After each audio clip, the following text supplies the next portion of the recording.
अस्सलाम वालेकुम dear students. Next जो है हम चैप्टर 3 की तरफ आते हैं, कोलाइडल सोल्यूशन। और ये सोल्यूशन के पार्ट को हमने डिस्कशन किया है, इस पे जो है हमने डिटेल में डिस्कशन कर ली है। नेक्स्ट जो है ये केमिकल बॉन्डिंग, इस चैप्टर को डिस्क्राइब करते हैं, केमिकल बॉन्डिंग की क्यों, केमिकल बॉन्ड्स क्यों बनते हैं। सो पहला क्वेश्चन जो है हमने जो यहाँ पे डिस्कस करना है, why the elements have to react. Elements क्यों रिएक्ट करते हैं? Elements have to react. Elements क्यों रिएक्ट करते हैं? इसके दो पॉइंट्स हैं। तो एलिमेंट जो होते हैं वो मोस्टली फ्री स्टेट में जो है हाईली अनस्टेबल होते हैं, कंबाइंड फॉर्म में जो है वो मोर स्टेबल हो जाते हैं। तो इसका एक तो रीज़न ये है, in order to gain the low energy state, कि लो एनर्जी स्टेट को गेन करे एलिमेंट इसलिए रिएक्ट करते हैं। एलिमेंट इसलिए रिएक्ट करते हैं in order to gain the low high energy state से लो एनर्जी स्टेट, तो वो एनर्जी को रिलीज कर देते हैं, क्योंकि कंपाउंड फॉर्म मोर स्टेबल होता है और एलिमेंटल फॉर्म अनस्टेबल होता है। तो इसलिए जो है ये लो एनर्जी स्टेट में तो कंपाउंड्स की एनर्जी लो होती है और एलिमेंट्स की एनर्जी हाई होती है। तो एलिमेंट इसलिए रिएक्ट करते हैं in order to gain the low energy state. Second point ये है, एलिमेंट इसलिए रिएक्ट करते हैं in order to gain a stable electronic configuration. Stable electronic configuration gain करने के लिए, इलेक्ट्रॉनिक कन्फिग्रेशन गेन करने के लिए एलिमेंट्स रिएक्ट करते हैं। Why the elements have to react in order to gain stable electronic configuration. Stable electronic configuration gain करने के लिए एलिमेंट रिएक्ट करते हैं। एलिमेंट इसलिए, तो ये दो पॉइंट्स हैं जिसको आप लोगों ने ज़हन में रखना है, कि एक जो है स्टेबल इलेक्ट्रॉनिक कन्फिग्रेशन को गेन करने के लिए और एक जो है लो एनर्जी स्टेट को गेन करने के लिए। अगर आप लोग देखें, मैं एक सिंपल एग्जांपल के जरिए जो है यहाँ पे एक्सप्लेन करता हूँ। यहाँ पे जो है ये एक पोटेंशियल एनर्जी का एक डायग्राम है, इस तरह एक्सप्रेशन करते हैं। और यहाँ पे जो है ये क्या है, इंटर न्यूक्लियर डिस्टेंस है, इंटर न्यूक्लियर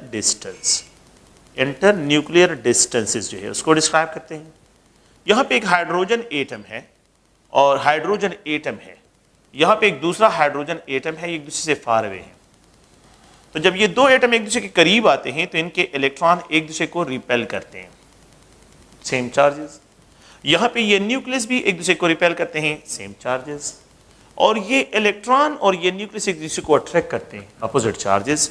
ये इलेक्ट्रॉन इसको अट्रैक्ट करता है, अपोजिट चार्ज। ये दो एटम एक दूसरे के करीब आते हैं तो सिस्टम की पोटेंशियल एनर्जी कम होती जाती है।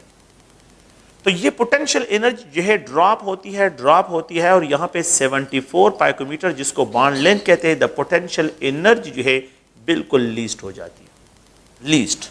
तो हाई एनर्जी स्टेट से लो एनर्जी स्टेट में आ जाते हैं।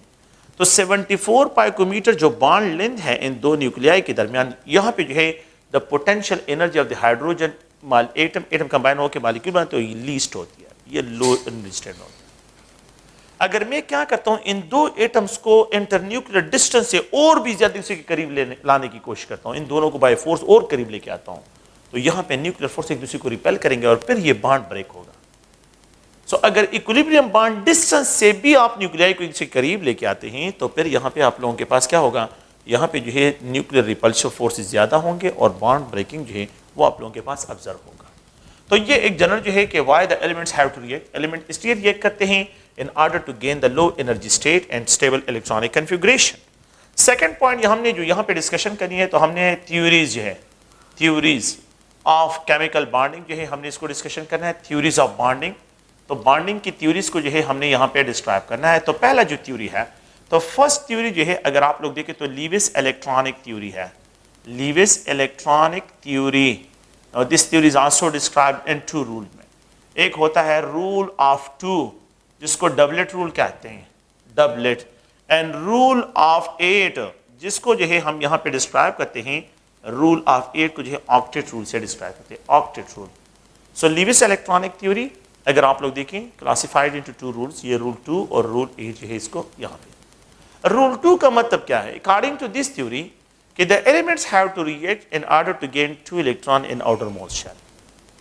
तो अगर आप लोग देखें यहाँ पे 2 पॉसिबिलिटीज हैं, बल्कि 3 possible. Element have to react by the release of electron, electron को क्या करे, रिलीज करे in order to gain 2 electrons in outer most shell. Release of electron जो है इलेक्ट्रॉन को रिलीज करे और जो है क्या करे, 2 इलेक्ट्रॉन जो है आउटर मोस्ट शेल में गेन करे।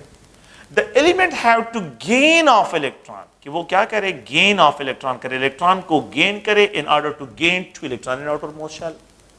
The elements have to share, या तो शेयर करे इलेक्ट्रॉन्स को, शेयरिंग ऑफ इलेक्ट्रॉन इलेक्ट्रॉन को क्या करे, शेयर करे। तो शेयरिंग ऑफ इलेक्ट्रॉन से जो है in order to gain 2 electrons in outer most shell, के 2 इलेक्ट्रॉन्स को आउटर मोस्ट शेल में जो है गेन करें। लेट सपोज अगर आप देखिए ये लिथियम है, इस यहाँ पे ये 3, यहाँ पे 2 और इसके आउटर मोस्ट शेल में 1 इलेक्ट्रॉन है, ये लिथियम एटम है। अगर ये 1 इलेक्ट्रॉन को रिलीज कर लेता है तो इसके आउटर मोस्ट शेल में ये लिथियम आयन है, तो इसके आउटर मोस्ट शेल में जो है 2 इलेक्ट्रॉन आ जाते हैं। इसने 1 इलेक्ट्रॉन को लॉस कर लिया है, ये इलेक्ट्रॉन इसने लॉस कर लिया है, तो रूल ऑफ 2 इस पे अप्लाई होता है लिथियम आयन पे। अगर आप यहां पे देखिए सेकंड पॉइंट में, ये हाइड्रोजन एटम है, इसके आउटर मोस्ट शेल में ये न्यूक्लियस है हाइड्रोजन एटम का, और इसके आउटर मोस्ट शेल में 1 इलेक्ट्रॉन है। अगर ये 1 इलेक्ट्रॉन को गेन कर लेता है तो हाइड्रोजन हाइड्राइड आयन बन जाता है, जिसमें इसके आउटर, अब यहां पे 2 इलेक्ट्रॉन हो गए, तो हाइड्रोजन एटम 1 इलेक्ट्रॉन को गेन करते हैं तो हाइड्राइड आयन बन जाता है, हाइड्रोजन विद नेगेटिव चार्ज। तो इस केस में ये 2 इलेक्ट्रॉन को आउटर मोस्ट शेल में गेन कर लेता है, ये इसने गेन कर लिया है। सेकेंड पॉइंट क्या है कि ये हाइड्रोजन एटम है, दूसरे हाइड्रोजन एटम के साथ कंबाइन होता है, तो 2 इलेक्ट्रॉन इसके आउटर मोस्ट शेल में भी, इसके आउटर मोस्ट शेल में भी, तो इसने 2 इलेक्ट्रॉन आउटर मोस्ट शेल में एक्वायर करे और इससे भी 2 का। तो यहां पे भी रूल, तो ये sharing of electron, sharing, gain of electron और release of electron. Rule of 2 जो है it is applicable on helium, it is applicable on hydrogen molecule, it is applicable on hydride ion and it is applicable on the lithium ion. This rule is applicable only helium, hydrogen, hydride and lithium. इन पे जो है ये rule क्या होता है, apply होता है, बाकी रेस्ट ऑफ एलिमेंट पे ये अप्लाई नहीं होता। तो फिर उसके लिए एक अनदर रूल की तरफ आते हैं, एंड दैट इज जो है क्या है कि रूल ऑफ 8 है। According to this theory the element have to gain 8 electron in outer most shell in order to release electron. या तो इलेक्ट्रॉन रिलीज करेगा या तो इलेक्ट्रॉन को गेन करेगा, गेन ऑफ इलेक्ट्रॉन करेगा, और या जो है अगर आप देखें तो यहां पे जो है शेयर करेगा, sharing of electron. According to this theory the elements have to release electron in order to gain 8 electron in outer most shell. In order to gain, 1 electron को गेन करता है, in order to gain 8 electron in outer most shell, 1 electron को gain करता है, अपने octet को complete कर लेता है, 2 इलेक्ट्रॉन को गेन कर लेता है, अपने ऑक्टेट को कंप्लीट करता है, या इलेक्ट्रॉन को शेयर करता है in order to gain 8 electron in outer most shell. तो इस कंसेप्ट को अगर आप लोग देखें, यहां पे ये सोडियम एटम है, ये सोडियम एटम का न्यूक्लियस है, इसके यहां पे जो है 2, यहां पे 8, यहां पे 1 इलेक्ट्रॉन है, ये सोडियम एटम है, ये इसका न्यूक्लियस है। अगर ये 1 इलेक्ट्रॉन को रिलीज कर लेता है, सोडियम आयन बन जाता है, तो यहां पे इसके आउटर मोस्ट ये न्यूक्लियस है, ये 2 इलेक्ट्रॉन, यहां पे 8, इसने 1 इलेक्ट्रॉन को लॉस कर लिया है, रिलीज कर लिया है, तो इसने 8 इलेक्ट्रॉन गेन कर लिए। ऑक्टेट रूल इस पे अप्लाई होता है। अगर आप लोग देखें तो इसने 1 इलेक्ट्रॉन लॉस किया है। अगर मैं मैग्नीशियम मेटल को देखूं, यहां पे ये मैग्नीशियम मेटल है, मैग्नीशियम ये 2, यहां पे जो है अगर आप देखें तो ये 8 और यहां पे 2 इलेक्ट्रॉन्स हैं। मैग्नीशियम ने मैग्नीशियम आयन में कन्वर्ट होना है, 2 इलेक्ट्रॉन रिलीज करने, तो अगर ये 2 इलेक्ट्रॉन रिलीज करेगा तो इसके आउटर मोस्ट शेल में जो है 8 इलेक्ट्रॉन आ जाएंगे। अगर ये 2 इलेक्ट्रॉन को लॉस करे तो ये जो है 8 इलेक्ट्रॉन आउटर मोस्ट शेल में। तो अकॉर्डिंग टू दिस थ्योरी कि element have to react in order to release 2 electrons, इस केस में 2 इलेक्ट्रॉन्स हो, या 1 इलेक्ट्रॉन रिलीज करे in order to gain 8 electron in outer most shell, 1 electron loss करके 8 electron gain करता है। द नेक्स्ट पॉइंट अगर आप लोग देखें तो यहां पे जो है गेन ऑफ इलेक्ट्रॉन है। The gain of electron, elements have to react in order to gain, एक इलेक्ट्रॉन को वो गेन करता है, तो जब वो गेन करते हैं in order to generate जो है वो क्या करे कि आउटर मोस्ट शेल में 8 इलेक्ट्रॉन गेन करे। तो मैं इस तरह एक्सप्रेशन करता हूं कि ये न्यूक्लियस है, यहां पे ये 2 इलेक्ट्रॉन, यहां पे अगर आप लोग देखें 7 electron in case of fluorine, ये फ्लोरीन एटम है। तो फ्लोरीन एटम अगर 1 इलेक्ट्रॉन को गेन करता है तो फ्लोराइड आयन बनता है।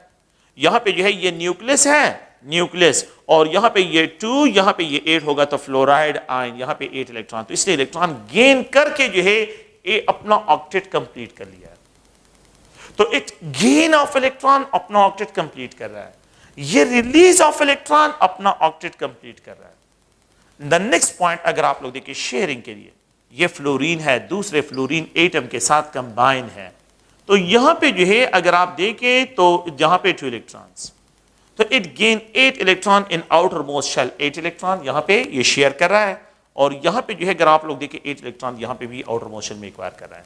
सो आउटर मोस्ट शेल में भी इसके 2 इलेक्ट्रॉन्स, यहाँ 8 इलेक्ट्रॉन्स हैं, ऑक्टेट रूल यहाँ पे भी फॉलो हो रहा है और यहाँ पे भी और 2 इलेक्ट्रॉन को ये शेयर कर रहा है। तो शेयरिंग ऑफ इलेक्ट्रॉन के जरिए अपना ऑक्टेट कंप्लीट कर रहा है। तो यहाँ पे रूल ऑफ 8 फॉलो हो रहा है, यहाँ पे रूल ऑफ 2 फॉलो हो रहा है। The rule of 2 is applicable, rule of 2 जो है ये एप्लीकेबल है हाइड्रोजन, हीलियम और लिथियम आयन पे, while the rule of 8 maximum element पे अप्लाई होता है। लेकिन ये रूल भी आप लोग जो है मेरा क्या अथेंटिक रूल नहीं है कि हर एक एलिमेंट्स पे हम क्या करें, इसको जो है अप्लाई करें। तो अगर आप लोग गौर से देखें यहाँ पे जो है अगर हम इस तरह रिप्रेजेंट करते हैं कि ये जो आप लोगों के पास जो है रूल ऑफ 8 है, तो it is applicable on the sum, जो है ये बहुत जो है मतलब ये कि सारे एलिमेंट्स पे अप्लाई नहीं होता, क्योंकि this theory is not applicable on all molecule, हर एक मॉलिक्यूल पे या आयंस पे जो है ये अप्लाई नहीं होता। तो फिर उसके लिए हम दूसरी थ्योरीज का जो है सहारा लेते हैं। तो there are some molecules, there are some elements जो कि ऑक्टेट रूल को फॉलो नहीं करते। तो ऑक्टेट रूल को जो फॉलो नहीं करते उनकी तरफ आते हैं। लेट्स सपोज है, सो वी हैव, अगर आप लोग देखें यहाँ पे मैं एक एग्जांपल लिखता हूं, बेरिलियम क्लोराइड। बेरिलियम क्लोराइड, अगर हम बेरिलियम क्लोराइड के स्ट्रक्चर को ड्रा करते हैं तो ये स्ट्रक्चर है। यहाँ पे आउटर मोस्ट शेल में अगर आप देखें तो क्लोरीन के तो रूल ऑफ 8 फॉलो हो रहा है, इस क्लोरीन के लिए तो रूल ऑफ 8 फॉलो हो रहा है। लेकिन अगर आप इसको देखें कि यहाँ पे जो बेरिलियम है, इस बेरिलियम को देखें तो इसके आउटर मोस्ट शेल में 4 इलेक्ट्रॉन आ रहे हैं। ये तो रूल ऑफ 8 को फॉलो नहीं कर रहा है, ये रूल ऑफ 8 को फॉलो नहीं कर रहा है। लेकिन ये तो स्टेबल मॉलिक्यूल है बेरिलियम क्लोराइड, ये क्या है, तो ऐसे एलिमेंट जो है अगर आप लोग देखें ना ये रूल ऑफ 2 को फॉलो कर रहा है ना ये रूल ऑफ 8 को, लेकिन ये स्टेबल मॉलिक्यूल है। तो ऐसे एलिमेंट जिसके आउटर मोस्ट शेल में 8 से इलेक्ट्रॉन कम हो, इनको हाइपोवैलेंट एलिमेंट कहते हैं। No they are described as a hypovalent element, इनको हाइपोवैलेंट एलिमेंट्स कहते हैं। No these elements are described as a hypovalent element, इनको हाइपोवैलेंट एलिमेंट कहते हैं। These elements are described as a hypovalent element जिसके outer most shell में 8 से electron कम हो और ये स्टेबल। तो यहां पे अगर आप लोग देखें बेरिलियम जो है, अगर आप बोरान ट्राइफ्लोराइड को देखें, बोरान ट्राइफ्लोराइड एग्जांपल, यहां पे 2 electron 2 electron 2 electron 2 electron 2 electron 2 electrons है। यहां पे द नंबर ऑफ इलेक्ट्रॉन जो है अगर आप देखें तो इसके आउटर मोस्ट शेल में अगर आप देखें तो ये 6 इलेक्ट्रॉन, लेकिन यहां पे 8 है, यहां पे 8 है और यहां पे भी 8 इलेक्ट्रॉन्स हैं। Rule of 8 for the fluorine follow हो रहा है, लेकिन बोरान फॉलो नहीं कर रहा है, बोरान जो है ट्राइफ्लोराइड। अगर आप एल्यूमिनियम क्लोराइड को देखें, एल्यूमिनियम क्लोराइड, इन एल्यूमिनियम क्लोराइड को अगर आप लोग देखें तो यहां पे इलेक्ट्रॉन्स, यहां पे इलेक्ट्रॉन्स, यहां पे इलेक्ट्रॉन, इनके आउटर मोस्ट शेल में अगर आप लोग देखें तो यहां पे 6 इलेक्ट्रॉन्स है और क्लोरीन के केस में अगर आप देखें 8 इलेक्ट्रॉन्स है और यहां पे क्लोरीन के केस में भी 8 इलेक्ट्रॉन्स, यहां पे क्लोरीन के केस में भी 8 इलेक्ट्रॉन जो है आप लोगों के पास, यहां पे 6 इलेक्ट्रॉन है, यहां पे 8 है, यहां पे 8 है। तो एल्यूमिनियम जो है वो ऑक्टेट रूल को फॉलो नहीं कर रहा है, यहां पे इसको हम हाइपो। तो ऐसे एलिमेंट जिसके आउटर मोस्ट शेल में जो है आप लोगों के पास कंपाउंड में 6 इलेक्ट्रॉन या 4 इलेक्ट्रॉन है, मतलब 8 से कम हो, तो ऐसे एलिमेंट्स को हम हाइपोवैलेंट एलिमेंट कहते हैं। No these elements are described as a hypovalent element, इनको हाइपोवैलेंट एलिमेंट डिस्क्राइब करते हैं।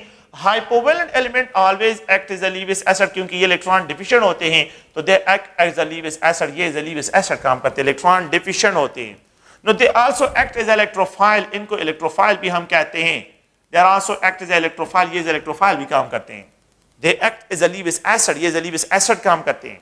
They act as a electrophile, ये इलेक्ट्रोफाइल भी काम करते हैं। Hypovalent element, no these are the hypovalent element. तो आप लोगों ने याद रखना है कि ये जो है आप लोगों के पास बेरिलियम ग्रुप 2nd एलिमेंट में और यहाँ पे बोरान ग्रुप 3rd एलिमेंट में और यहाँ पे जो है अगर आप लोग देखिए एल्यूमिनियम ग्रुप 3rd एलिमेंट में और अगर आप यहाँ पे गैलियम ग्रुप 3rd एलिमेंट, तो ग्रुप 3rd एलिमेंट्स के कंपाउंड और बेरिलियम के जो कंपाउंड है, नहीं मैग्नीशियम नहीं, कैल्शियम नहीं, क्योंकि वो इलेक्ट्रॉन रिलीज करते, वो शेयर नहीं करते।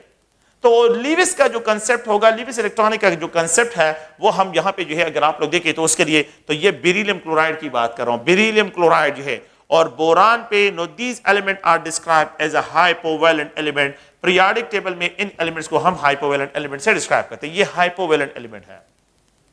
अच्छा, अगर फिर इसके बाद हम आ जाते हैं एक बाकी एक ऐसे एलिमेंट्स होते हैं जिनको हम क्या एक्सप्रेशन करते हैं उनके लिए, हाइपरवैलेंट एलिमेंट।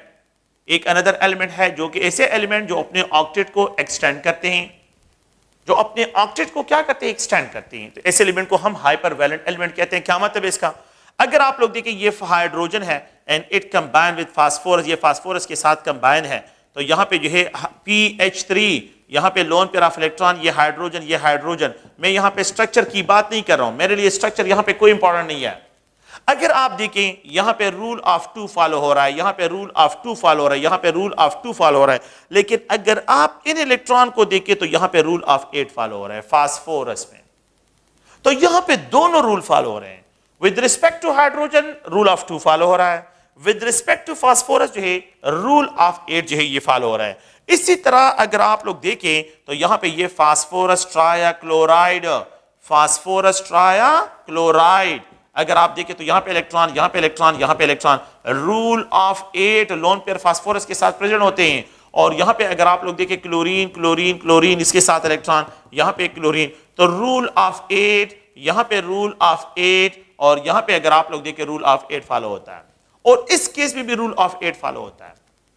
तो यहाँ पे जो है कोई डबलेट रूल नहीं है, सारे एलिमेंट जो है अगर आप देखें तो वो रूल ऑफ 8, इनके आउटर मोशन में जो है 8 इलेक्ट्रॉन्स आ रहे हैं, इन्होंने शेयर किए हैं इलेक्ट्रॉन्स को। लेकिन अगर आप लोग इस फास्फोरस को देखिए, ये फास्फोरस है और इसके साथ जो है फास्फोरस पेंटाक्लोराइड का नाम आप लोगों ने सुना होगा, फास्फोरस पेंटाक्लोराइड। अगर आप देखें तो यहाँ पे जो है ये फास्फोरस पेंटाक्लोराइड है, यहाँ पे 2 इलेक्ट्रॉन, यहाँ पे 2 इलेक्ट्रॉन, यहाँ पे 2 इलेक्ट्रॉन, 2 इलेक्ट्रॉन, 2 इलेक्ट्रॉन, यहाँ पे भी है। इसके आउटर मोशन में अगर आप लोग अब देखें तो यहाँ पे 10 इलेक्ट्रॉन है, ये 8 नहीं है। यहाँ पे जो है ये क्या कर रहा है, डिविएट कर रहा है फ्रॉम द ऑक्टेट रूल से, डिविएशन शो कर रहा है। और यहाँ पे अगर आप लोग देखें तो यहाँ पे रूल ऑफ 8 क्लोरीन फॉलो कर रहा है, यहाँ पे रूल ऑफ 8 जो है क्लोरीन फॉलो कर रहा है। लेकिन अगर आप फास्फोरस के इस केस को देखें तो यहाँ पे रूल ऑफ 8 फॉलो नहीं हो रहा है। तो जो एलिमेंट जो है अपने ऑक्टेट को एक्सटेंड करते हैं 8 से, जिसके आउटर मोशन में 8 से ज्यादा इलेक्ट्रॉन हो, ऐसे एलिमेंट को हम हाइपरवैलेंट एलिमेंट कहते हैं। नो फास्फोरस पेंटाक्लोराइड में द फास्फोरस जो है वो ऑक्टेट रूल को फॉलो नहीं कर रहा है, इसके आउटर मोशन में 10 इलेक्ट्रॉन आ रहे हैं। तो इसको हम क्या कहते हैं, इस एलिमेंट को हम हाइपरवैलेंट एलिमेंट से डिस्क्राइब करते हैं। हाइपरवैलेंट एलिमेंट ये क्या है, हाइपरवैलेंट एलिमेंट है सल्फर हेक्साफ्लोराइड, सल्फर हेक्साफ्लोराइड। अगर आप लोग देखें तो ये सल्फर हेक्साफ्लोराइड है और यहां पे 2 electron, 2 electron, 2 electron, 2 electron, 2 electron, 2 electron. अगर आप देखें तो इसके आउटर मोशन में 12 इलेक्ट्रॉन्स आते हैं। सल्फर अपने ऑक्टेट को एक्सटेंड करता है। अगर आप देखें फ्लोरीन के केस में जो है, अगर आप देखें तो यहां पे रूल ऑफ 8 फॉलो हो रहा है। In case of the fluorine the rule of 8 जो है ये फॉलो हो रहा है, but with respect to sulphur there is no rule of 8, यानी यहां पे ये 12 इलेक्ट्रॉन्स को जो है यहां पे आउटर मोशन में है। लेकिन इन केस ऑफ H2S, अगर आप H2S के केस में देखें तो यहां पे भी सल्फर है, इसके आउटर मोशन में आप देखिए 2 इलेक्ट्रॉन ये है, 2 इलेक्ट्रॉन ये है, और 2 इलेक्ट्रॉन यहां पे जो है ये रूल ऑफ 8 को फॉलो कर रहा है। यहां पे रूल ऑफ 2 भी फॉलो हो रहा है। और इस केस में तो जो एलिमेंट अपने ऑक्टेट को एक्सटेंड करते हैं तो वो जो है ऑक्टेट रूल को फॉलो भी करते हैं और उससे डिविएशन भी शो करते हैं बास कंपाउंड में। तो यहां पे अगर आप लोग देखें, यहां पे ये यूज करता है sp3 हाइब्रिडाइज, और यहां पे ये यूज करता है sp3d2 हाइब्रिडाइज ऑर्बिटल जो है फॉर द हाइब्रिडाइजेशन। यहां पे ये यूज करता है फास्फोरस ट्राइक्लोराइड में sp3 हाइब्रिडाइज ऑर्बिटल को, लेकिन फास्फोरस पेंटाक्लोराइड में it use sp3d hybridize orbital को ये यूज करता है फॉर द बॉन्ड फॉर्मेशन। तो जब हाइब्रिडाइजेशन में आप लोगों के पास d ऑर्बिटल की इन्वॉल्वमेंट आ जाती है, तो ऐसे एलिमेंट जो अपने d ऑर्बिटल को इन्वॉल्व करते हैं, तो ऐसे एलिमेंट हाइपरवैलेंट एलिमेंट जो है यहां पे डिस्क्राइब होते हैं और अपने जो ऑक्टेट को क्या करते हैं, एक्सटेंड करते हैं। अगर आप लोग देखें तो इसमें कौन से एलिमेंट इन्वॉल्व होंगे, तो यहां पे बोरान है, एल्यूमिनियम है, कार्बन फैमिली, सिलिकॉन फैमिली, ये ऑक्टेट रूल को फॉलो करते हैं। नाइट्रोजन, ऑक्सीजन, ये भी ऑक्टेट रूल को, फ्लोरीन हर जगह पे ऑक्टेट रूल, और नियान तो आप लोगों को पता है कि यहां पे इसके आउटर मोशन में 8 इलेक्ट्रॉन जो है ये प्रेजेंट होते हैं। लेकिन नाइट्रोजन से बिलो फास्फोरस, यहां पे सल्फर, ये क्लोरीन, यहां पे ब्रोमीन, यहां पे आयोडीन, यहां पे सिलीनियम, अगर आप लोग देखें सिलीनियम, और यहां पे अगर आप लोग देखें यहां पे इसको डिस्क्राइब करते हो आर्सेनिक। तो ऐसे एलिमेंट जो है जिनके आउटर मोस्ट शेल में जो है अगर आप लोग देखें डी ऑर्बिटल की इन्वॉल्वमेंट आ जाए, मतलब ये है कि ये पीरियड थर्ड एलिमेंट्स हो, पीरियड थर्ड एलिमेंट्स हो, पीरियड थर्ड एलिमेंट्स, लेकिन पीरियड थर्ड एलिमेंट्स हो नाइट्रोजन से बिलो हो, ऑक्सीजन से बिलो और फ्लोरीन से बिलो, ये सब के सब एलिमेंट हाइपरवैलेंट एलिमेंट हैं और ये अपने ऑक्टेट को एक्सटेंड करते हैं due to the involvement of D orbital की इन्वॉल्वमेंट की वजह से। तो यहां पे जो है अगर आप लोग देखें तो दे अपने ऑक्टेट को एक्सटेंड करते हैं। तो मैं अगर आप लोगों को इस तरह का क्वेश्चन कहूं कि which of the following element जो है डू नॉट फॉलो जो है अगर आप लोग गौर से देखें तो यहां पे the compound where the octet rule are deviated, where the octet rule is violated, the compound where the octet rule of 8 octet rule जो है या rule of 8 is violated, अगर आप लोग देखें is not followed, तो A है, B है, C है और D है। अगर आप लोग देखें तो यहाँ पे बेरिलियम क्लोराइड, मैं यहाँ पे बेरिलियम को मैंने भी डिस्कस कर लिया, यहाँ पे एल्यूमिनियम क्लोराइड, यहाँ पे एक्सप्रेशन करता हूँ एल्यूमिनियम को भी मैंने डिस्कस कर लिया, और यहाँ पे फास्फोरस पेंटाक्लोराइड है। तो ऑल ऑफ द एबो इसका आंसर होगा, ऑल ऑफ द एबो इसका क्या होगा, आंसर होगा। बेरिलियम क्लोराइड में बेरिलियम जो है ऑक्टेट रूल को फॉलो नहीं करते, उसके आउटर मोशन में 4 इलेक्ट्रॉन्स आ रहे हैं। क्लोरीन है लेकिन बेरिलियम की with respect to beryllium internal atom aluminium chloride में एल्यूमिनियम के आउटर मोशन में 6 इलेक्ट्रॉन आ रहे हैं, और यहाँ पे फास्फोरस पेंटाक्लोराइड में जो है ऑक्टेट में इसके आउटर मोशन में जो है 10 इलेक्ट्रॉन्स आ रहे हैं। तो ये डिविएशन है। सो ये एलिमेंट जो होते हैं अपने ऑक्टेट को एक्सटेंड करते हैं, that's why they are called hypervalent element. Boron carbon, boron aluminium और गैलियम जो है, और यहाँ पे ये जो बेरिलियम है नो, ये अपने ऑक्टेट को एक्सटेंड नहीं करते, यहाँ पे जो है 8 से इलेक्ट्रॉन कम होते हैं, that's why they are called hypovalent element. ऐसे एलिमेंट को हम क्या कहते हैं, हाइपोवैलेंट एलिमेंट। ऐसे एलिमेंट को हाइपोवैलेंट एलिमेंट डिस्क्राइब करते हैं, और वो हाइपरवैलेंट एलिमेंट में आ जाते हैं, तो वो एलिमेंट हाइपर। तो ये एक बेसिक थ्योरी है, मेरे ख्याल में आप लोगों ने जो है 8-9 क्लास में जो है ये पढ़ी होगी ये, लेकिन जनरली जो है मैंने इसको सिर्फ डिस्क्राइब करना था कि आप लोगों ने जो है इस पॉइंट को ज़हन में रखना है कि कौन से एलिमेंट जो है वो ऑक्टेट को एक्सटेंड करते हैं, और कौन से एलिमेंट हाइपोवैलेंट है, और कौन से एलिमेंट जो है वो आप लोगों के पास हाइपरवैलेंट एलिमेंट डिस्क्राइब होते हैं। द नेक्स्ट जो है हम एक और थ्योरी की तरफ आते हैं, जो मॉडर्न थ्योरीज है। तो ये तो क्लासिकल थ्योरी था, मॉडर्न थ्योरी में हम यहाँ पे एक और डिस्कशन करते हैं, and that is VSEPR theory, valence shell electron pair repulsion theory, एक valence shell electron pair repulsion theory, VSEPR theory. तो VSEPR valence shell electron pair repulsion theory, according to this theory के the electron in the valence shell arrange in such a way, the electrons in outermost shell in valence shell, electrons in valence shell arranged in such a way, arranged in such a way in order to minimize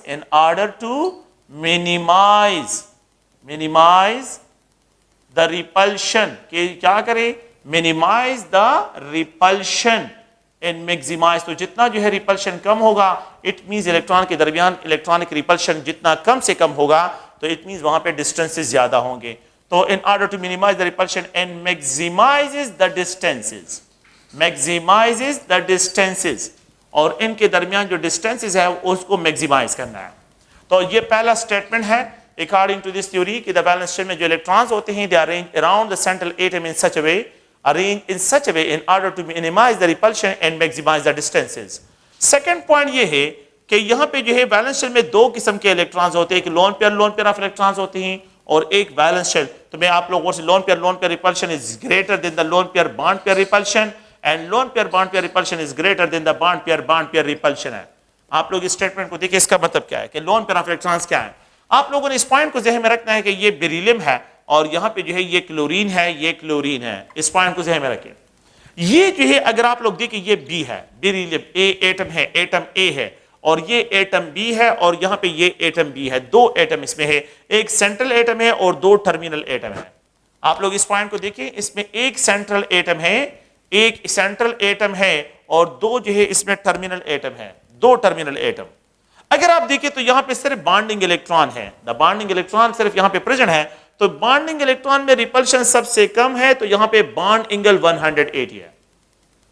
अगर आप लोग देखें, मैं एक और example को यहां पे डिस्कशन करता हूं, और वो क्या है कि यहां पे अगर आप लोगों के पास ये स्टेनस है, तो ये जो है क्लोराइड है, स्टेनस क्लोराइड है। यहां पे अगर आप लोग देखें, यहां पे ये लोन पेयर ऑफ इलेक्ट्रॉन है, बल्कि स्टेनस क्लोराइड की जगह अगर मैं यहां पे सल्फर डाइऑक्साइड लिख दूं तो मेरे ख्याल में आप लोगों के लिए ज्यादा जो है फायदा देगा, कि यहां पे जो है अगर आप देखें ये ऑक्सीजन है, सल्फर डाइऑक्साइड, ये सल्फर डाइऑक्साइड है, और इस सल्फर डाइऑक्साइड पे जो है यहाँ पे एक लोन पेयर ऑफ इलेक्ट्रॉन है। तो यहाँ पे लोन पेयर ऑफ इलेक्ट्रॉन और ये बॉन्ड पेयर ऑफ इलेक्ट्रॉन्स है, लोन पेयर और ये बॉन्ड पेयर है। तो यहां पे अगर आप देखें सिर्फ बॉन्ड पेयर ऑफ इलेक्ट्रॉन्स है और यहां पे lone pair and bond pair of interaction है। द एटम का क्या है, एक एटम, दूसरा एटम और ये थर्ड एटम, तो द नंबर ऑफ एटम बिल्कुल सेम है, नंबर ऑफ एटम को मैंने चेंज नहीं किया, सिर्फ इलेक्ट्रॉन पेयर चेंज आ रहे हैं। और वो क्या है, ऐसे electron which are under the influence of two nuclei are called bond pair of electrons. In the type of electron which are under the influence of a single nuclei is called lone pair of electron. उसको lone pair of electron कहते हैं। The type of electron which are under the influence of a single nuclei is known as lone pair of electron. In the type of electron which are under the influence of two nuclei के under हो तो ऐसे electron को हम bond pair of electrons कहते हैं। अगर आप लोग देखें तो यहां पे lone pair bond pair है, एटम 1 2 3 एटम सेम है। अगर मैं यहां पे एक और एग्जांपल को ड्रा करता हूं तो ये वाटर है, यहां पे लोन पेयर ऑफ इलेक्ट्रॉन्स और ये हाइड्रोजन है। ये अगर आप देखें तो ये लोन पेयर ऑफ इलेक्ट्रॉन जो है यहां पे प्रेजेंट है। एटम नेम सेम है बिल्कुल, 1 2 3 the number of atom same, लेकिन the lone pair of electron different है।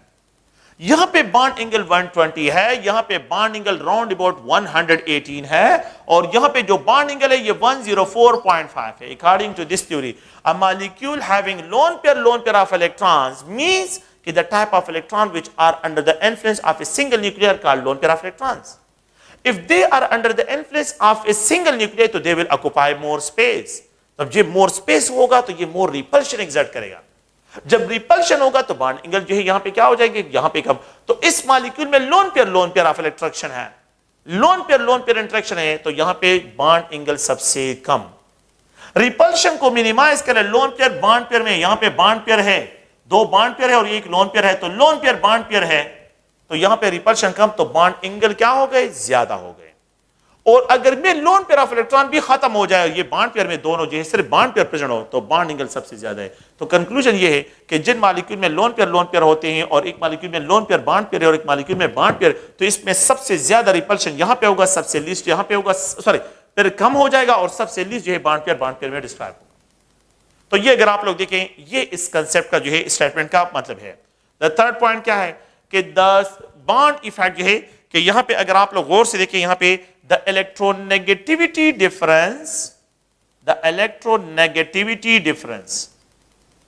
between the two combined nuclei difference between the two combined nuclei increases। अगर ये इलेक्ट्रोनेगेटिव डिफरेंस जो है ये इंक्रीज होता है, then the bond effect decrease होता है, bond effect decrease होता है। इसका मतलब क्या है, electronegative difference between two combined nuclei increase होता है, then the bond effect decrease होता है। if the electronegativity difference between two combined nuclei increase then the bond effect decrease। ये वाटर है, ऑक्सीजन अगर आप लोग देखें यहां पे जो है दो लोन पेयर ऑफ इलेक्ट्रॉन्स, आप लोग देखिए ऑक्सीजन फैमिली में ऑक्सीजन, सल्फर, सिलीनियम और टीरियम है। The hydride of the oxygen ये है, the hydride of the sulphur, sulphur का जो हाइड्राइड है, मैं इस तरह एक्सप्रेशन करता हूं, ये सल्फर है, इसका जो हाइड्राइड है, तो यहां पे ये सल्फर और इसके साथ भी दो लोन पेयर ऑफ इलेक्ट्रॉन्स हैं और यहां पे ये हाइड्रोजन है। अच्छा, इसके बाद अगर आप देखें तो ये सिलीनियम, तो ये सिलीनियम यहां पे दो लोन पेयर ऑफ इलेक्ट्रॉन्स है और यहां पे दो हाइड्रोजन एटम है। प्लीज आप लोग थोड़ा सा बस सिर्फ ये तीन एग्जांपल काफी है, टीरियम की कोई इंपॉर्टेंस यहां पे भी नहीं है। अगर आप देखिए oxygen is more electronegative then sulphur, sulphur is more electronegative then selenium. The electronegativity difference between two combined nuclear increase in the bond effect decrease. अगर आप यहां पे इन एंगल्स को देखें, यहां पे जो एंगल्स है उस ओवरऑल वाटर में, तो ये 104.5 है। जब आप यहां पे देखें बॉन्ड एंगल्स को तो ये 98 है और जब आप यहां पे बॉन्ड एंगल को देखें तो ये 91 जो आप लोगों के पास डिग्रीज बॉन्ड एंगल है। तो जितना जो है आकन पॉइंट क्या है, ये सेंट्रल एटम है, ये सेंट्रल एटम है, ये सेंट्रल एटम है। सेंट्रल एटम जितना मोर इलेक्ट्रोनेगेटिव होगा तो बॉन्ड एंगल ज्यादा, और सेंट्रल एटम जितना लीस्ट इलेक्ट्रोनेगेटिव होगा बॉन्ड एंगल इतने कम होते जाते हैं। कंक्लूजन ये है कि the electronegativity difference between the two combined nuclei electronegative difference इस साइड पे इंक्रीज हो रहा है, ये इलेक्ट्रोनेगेटिव डिफरेंस इंक्रीज हो रहा है। Electronegative difference between the two combined nuclei, दो हाइड्रोजन और sulphur increase, then the bond effect decrease, means the bond repulsion decrease होता है, तो बॉन्ड एंगल इंक्रीज होते हैं। मैं इसको एक और साइज से भी यहां पे एक्सप्रेशन करता हूं कि if the size of central atom, ये जहन में रखे, इफ द साइज, बल्कि मैं यहां पे स्टेटमेंट लिख देता हूं, द फोर्थ पॉइंट ये है कि the size of central atom, size of central atom, terminal नहीं, सेंट्रल एटम, ये सेंट्रल एटम है, ये टर्मिनल एटम है, ये सेंट्रल एटम है, ये टर्मिनल एटम है, ये सेंट्रल एटम है, ये टर्मिनल एटम है। If the size of the central atom जो है ये इंक्रीज होता है, अगर ये इंक्रीज होता है, सो द बॉन्ड एंगल जो होते हैं ये डिक्रीज होते हैं। साइज ये कम है तो इसके बॉन्ड एंगल ज्यादा, साइज इंक्रीज बॉन्ड एंगल कम, साइज इंक्रीज बॉन्ड एंगल और कम। So the size of the central atom जब इंक्रीज होता है, then the bond angle decrease की तरफ। तो एक पॉइंट ये भी है कि इलेक्ट्रोनेगेटिविटी ऑफ डिफरेंट एलिमेंट जो है, अगर आप लोगों के पास क्या है, electronegative difference between the two combined nuclei increase होती है, then the bond effect decrease होता है। सेकंड पॉइंट थोड़ा सा गौर से सुने, अगर आप क्या करें, ये क्या है, ये सेंट्रल एटम है, अगर सेंट्रल एटम जितना इलेक्ट्रोनेगेटिव होगा बॉन्ड एंगल ज्यादा होंगे, लेकिन टर्मिनल एटम, ये टर्मिनल एटम है, इसको टर्मिनल एटम कहते हैं, ये टर्मिनल है, ये टर्मिनल है। आप क्या करें, इसको रिप्लेस करें by fluorine is more electronegative than oxygen, fluorine is more electronegative than the oxygen, ये lone pair of electrons, ये fluorine is more electronegative than oxygen। ये क्या करेगा, इलेक्ट्रॉन्स ऑफ ऑक्सीजन को करीब लेके तो रिपल्शन ज्यादा होगा, यहां पे बॉन्ड एंगल कम हो जाएंगे। तो मेरा मतलब यहां पे क्या है कि द फिफ्थ पॉइंट ये है कि अगर इंटरनल एटम इलेक्ट्रोनेगेटिव होगा बॉन्ड एंगल ज्यादा, लेकिन टर्मिनल एटम अगर इलेक्ट्रोनेगेटिव हो जाए तो बॉन्ड एंगल स्क्वीज हो जाते हैं। सो इलेक्ट्रोनेगेटिविटी ऑफ सेंट्रल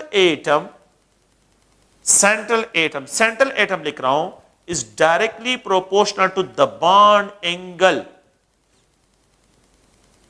अगर मैं यहां पे जो है 6 पॉइंट यहां पे लिखता हूं, इलेक्ट्रोनेगेटिविटी ऑफ टर्मिनल एटम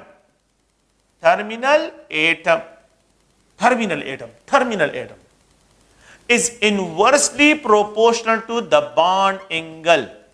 अगर आपके पास टर्मिनल एटम मोर इलेक्ट्रोनेगेटिव होगा तो वो बॉन्ड एंगल को स्क्वीज करेगा, लेकिन ये उस केस में जब सेंट्रल एटम पे लोन पेयर ऑफ इलेक्ट्रॉन हो, अगर लोन पेयर ऑफ इलेक्ट्रॉन ना हो तो फिर कोई मसला नहीं है।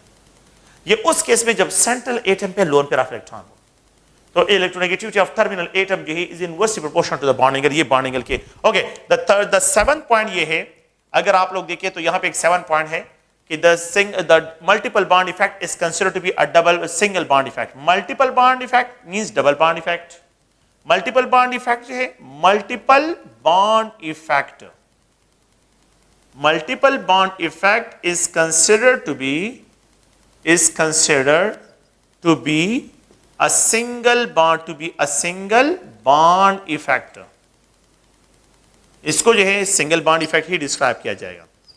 Multiple bond effect is considered to be a single bond effect, इसको जो है सिंगल बॉन्ड इफेक्ट से डिस्क्राइब करते हैं। इस स्टेटमेंट का मतलब क्या है, अगर आप लोग देखिए, क्योंकि मल्टीपल बॉन्ड जो होता है वो भी under the influence of two nuclei होता है, तो मैं इस तरह एक्सप्रेशन इसकी कर लेता हूं कि ये कार्बन है, ऑक्सीजन के साथ डबल बॉन्डेड है, ऑक्सीजन के साथ डबल बॉन्ड है, द बॉन्ड एंगल आर 180। ये जो है बेरिलियम है तो ये क्लोरीन के साथ कनेक्टेड है, यहां पे जो है द बॉन्ड एंगल आर 180। अगर मल्टीपल बॉन्ड एंगल को चेंज करता तो फिर कार्बन डाइऑक्साइड का स्ट्रक्चर लीनियर नहीं होता। लेकिन अगर आप मल्टीपल बॉन्ड इफेक्ट को देखें तो मल्टीपल बॉन्ड का इफेक्ट जो है is considered to be a single bond effect. इसका मतलब ये कि ये दो इलेक्ट्रॉन जो पाई इलेक्ट्रॉन, दो pi electron more space occupy करते हैं, लेकिन क्योंकि they are under the influence of two nuclei तो इसलिए उनका इफेक्ट क्या होता है, वो सिंगल बॉन्ड इफेक्ट ही कंसीडर किया जाएगा। So multiple bond effect is considered to be a single bond effect. इसको आप लोगों ने ज़हन में रखना है। द 8 पॉइंट क्या है कि the overall geometry of molecule, the overall geometry of molecule depend on the arrangement of atoms around the central atom in 3 dimensions. Atom ठीक है, around the central atom, around the central atom, central atoms के इर्द गिर्द जो है central atom. तो central atom, the overall geometry of molecule depends on the arrangement of atom around the central atom. Central atom के इर्द गिर्द जो है वो किस तरह अरेंज है। तो ये अगर आप लोग देखें, ये आप लोगों के पास इसके क्या है, पोस्टुलेट्स है इस थ्योरी के लिए। Know the concept is applicable, इस कंसेप्ट की जो एप्लीकेशंस हैं, तो इसमें पहला पॉइंट ये है कि अगर आपके पास Ab2 टाइप मॉलिक्यूल हो, अच्छा Ab2 टाइप मॉलिक्यूल, ये पॉइंट भी याद रखें कि this theory is not applicable on the diatomic molecule. VSEPR theory is not applicable on diatomic molecule, मतलब यह है कि it is not applicable on hydrogen molecule, is not applicable on oxygen, is not applicable on the nitrogen. This theory is not applicable on HCl। HCl की बहुत वो geometry होती है, तो उसको हम डिस्क्राइब ही नहीं करते। HCl जो है, यहाँ पे HBr, ये कंसेप्ट इस पे बिल्कुल अप्लाई नहीं होते, ज्योमेट्री इनकी जो है ज्योमेट्री की बात यहाँ पे करते नहीं। तो Ab2 टाइप मॉलिक्यूल एटलीस्ट जो है आप लोगों के पास 3 एटॉमिक हो, 3 एटॉमिक मॉलिक्यूल हो, तो 3 एटॉमिक मॉलिक्यूल पे जो है कंसेप्ट अप्लाई होगा। तो it having 2 bond pair of electron, having 2 bond pair of electrons. Ab2 type molecule having 2 bond pair of electron, जिसमें 2 बॉन्ड पेयर ऑफ इलेक्ट्रॉन्स हो। तो अब इनको जो है अगर आप लोग देखें तो इनके लिए जो ज्योमेट्री है डिस्क्राइब की गई है वेस्पर थ्योरी के मुताबिक, no they have linear geometry. ये लीनियर ज्योमेट्री, कार्बन डाइऑक्साइड, अगर आप लोग देखें कार्बन डाइसल्फाइड, अगर आप लोग देखें कार्बन जो है ऑक्सी सल्फाइड, बेरिलियम क्लोराइड, इस तरह एक्सप्रेशन कहते हैं, और mercurous chloride, all of these are isostructural to each other, are isostructural to each other, ये एक दूसरे को क्या है, आइसोस्ट्रक्चर होते हैं। ये सब के सब, carbon dioxide is isostructure to carbon disulphide, carbon disulphide is isostructure to carbon oxysulphide, और ये सब के सब एक दूसरे को आइसोस्ट्रक्चर है। तो carbon dioxide is isostructure to carbon disulphide, carbon dioxide is isostructure to beryllium chloride, carbon dioxide is isostructure to mercurous chloride. Mercurous chloride को भी जो है ये क्या है, ये आइसोस्ट्रक्चर है। No they have a linear geometry, इनकी क्या है, लीनियर ज्योमेट्री है। They have a linear geometry and the bond angle जो होते हैं, बॉन्ड एंगल अगर आप देखें तो द बॉन्ड एंगल यहां पे 180 है, द बॉन्ड एंगल आर 180, इसमें जो है बॉन्ड एंगल्स हैं, तो ये 180 है। And the third point, the central atom का जो हाइब्रिडाइजेशन स्टेट है वो sp हाइब्रिडाइज होगा। सो द सेंट्रल एटम जो है वो sp हाइब्रिडाइज जो है आप लोगों के पास क्या हाइब्रिडाइजेशन स्टेट है। So the hybridization state of the central atom is और ये इसके एग्जांपल है, आप लोगों ने प्लीज इन एग्जांपल को याद रखना है। We can also write is a nitronium, अगर हम नाइट्रोनियम आयन को एक्सप्रेस करते हैं तो एक आयन है नाइट्रोनियम, वो भी आप लोगों के पास लीनियर ज्योमेट्री रिक्वायर कर लेता है। नाइट्रोनियम, नाइट्रोनियम में हम इस तरह एक्सप्रेशन करते हैं, नाइट्रोजन डाइऑक्साइड नहीं, nitronium, no it having also a linear geometry, इसकी भी ज्योमेट्री ये आइसोस्ट्रक्चर टू इस वन है। ओके, एक और मॉलिक्यूल है जिसको हम Ab2 type molecule with a single lone pair of electron express करते हैं, single lone pair of electron, जिसमें 2 बॉन्ड पेयर ऑफ इलेक्ट्रॉन्स हैं, जिसमें 2 बॉन्ड पेयर ऑफ इलेक्ट्रॉन्स और अ single lone pair of electrons है, और 1 उसमें क्या है, लोन पेयर ऑफ इलेक्ट्रॉन्स है। Ab2 type molecule with the 2 bond pair of electrons and 1 जो है with 2 bond pair and 1 lone pair of electrons है।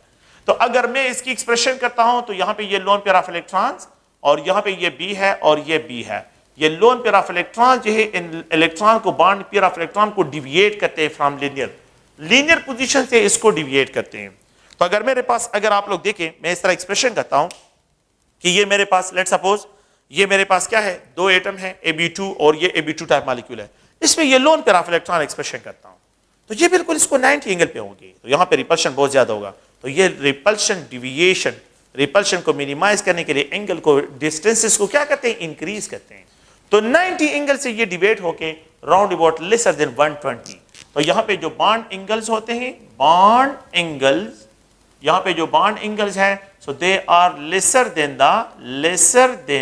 120, लेसर देन 120 होते हैं, 120 डिग्रीज। ओके, अगर आप इसकी एग्जांपल को देखें तो यहां पे जो है सल्फर डाइऑक्साइड इसकी एग्जांपल में आ जाता है, सल्फर डाइऑक्साइड इसकी एग्जांपल है। नाइट्रोजन ऑक्साइड, नाइट्रोजन ऑक्साइड को अगर आप लोग देखें तो ये जो है इसकी एग्जांपल नाइट्रोजन ऑक्साइड है, ये इसकी एग्जांपल में आ जाता है।